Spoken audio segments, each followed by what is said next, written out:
Auzubillahiminash-shaytanir-rajim. Bismillahir-rahmanir-rahim. Dear Geminis, welcome to Kashif Hashmi The Guiding Star. आपके लिए horoscope लेकर हाजिर हुआ हूँ अक्टूबर 2 से 8 2023 तक। दोस्तों, हफ्ते का आगाज आपके 12th हाउस से होता है। मून जो आपके 2nd हाउस का लॉर्ड है वो ऑलरेडी 12th हाउस में मौजूद है। 12th हाउस में वो एक्सॉल्टेड पोजीशन पे है और आपका रूलिंग प्लैनेट मरकरी भी एक्सॉल्टेड पोजीशन में आपके 4th हाउस में मौजूद है। तो थोड़ा सा आपका ध्यान in the beginning of the week आपके डोमेस्टिक अफेयर्स पे रहेगा और right in the middle of the week वहां से शिफ्ट होकर आपके पर्सनैलिटी की तरफ आता हुआ वीक के एंड पर थोड़ा सा सोशल वैल्यूज की तरफ और लोगों के साथ मेल जोल की तरफ आपका ध्यान जाएगा। पूरा वीक एक तरह से आप एक इमोशनल रोलर कोस्टर में सवार रहेंगे। शिफ्ट आपका माइंड, आपके इमोशंस होते रहेंगे पर्सनैलिटी से लोगों की तरफ। आप लोगों को ऑब्जर्व करते नजर आते हैं, अपनी पर्सनैलिटी को ऑब्जर्व करते नजर आते हैं। थोड़ा कंपैरिजन कंट्रास्ट की तरफ आपका जहन रहेगा। एक्सप्रेसिव होंगे। आपका रूलिंग प्लैनेट भी एक्सॉल्टेड है 4th में और 2nd जो आपका house of finance and assets है उसका लॉर्ड भी एक्सॉल्टेड है आपके 12th हाउस में।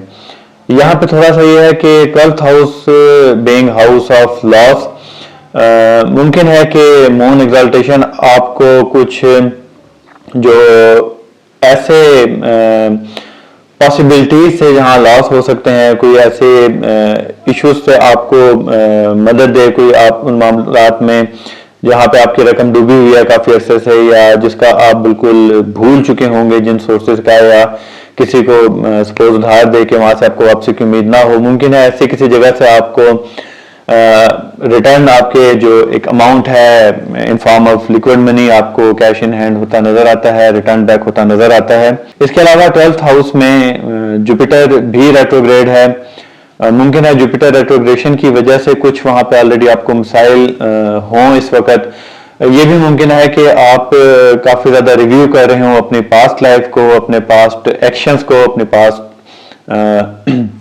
लोगों के साथ अफेयर्स को, डीलिंग्स को, और थोड़ा सा आप नॉस्टैल्जिक फील करें थ्रू आउट द वीक। और उसी बैकड्रॉप में मुमकिन है कि ये जो सारा आपका रिव्यू होगा, ये जो एक शिफ्ट ऑफ इमोशन होगा from your personality to society and your domestic affairs, all of that, तो मे बी उसके जो बैकग्राउंड में एक सारे पास्ट इवेंट्स हों। आप किसी ऐसी बुनियाद पर अपने लाइफ को जज करते हुए और एनालिसिस करते नजर आते हैं।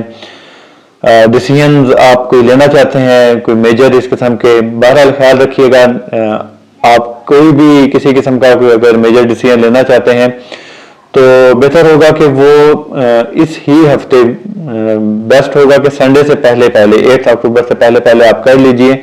नेक्स्ट वीक कुछ सिचुएशन ऐसी बनने जा रही है कि बहुत सी चीजें आपके जो भी फेवर में हैं, बहुत सी चीजें जो आपको एनर्जी प्रोवाइड कर रही हैं, बहुत सी चीजें जो आपके लिए क्लैरिटी का बायस बन रही हैं despite retrogression of Jupiter and Saturn.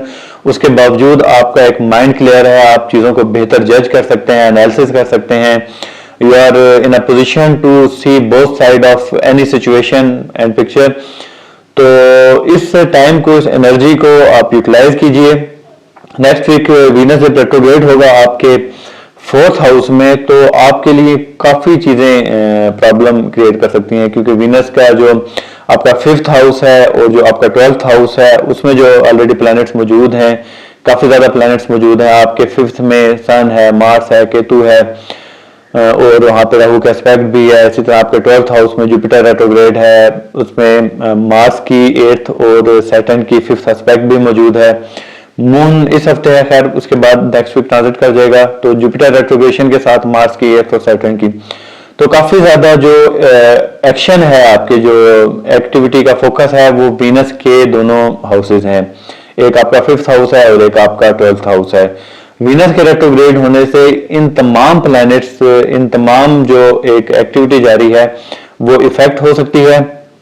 और ये भी पॉसिबल है कि जो प्लैनेट्स इस टाइम आपको इन एरियाज ऑफ लाइफ में फ्यूलिंग प्रोवाइड कर रहे हैं वो कुछ वीक हो जाएं। स्पेशली सन ऑलरेडी डेबिलिटेटेड होता है आपके 5th हाउस में, लीब्रा में, जो वीनस का है। तो वीनस के अभी एक मुस्तहकम पोजीशन की वजह से जो सन की डेबिलिटेशन है आपको इतना अफेक्ट नहीं कर रही।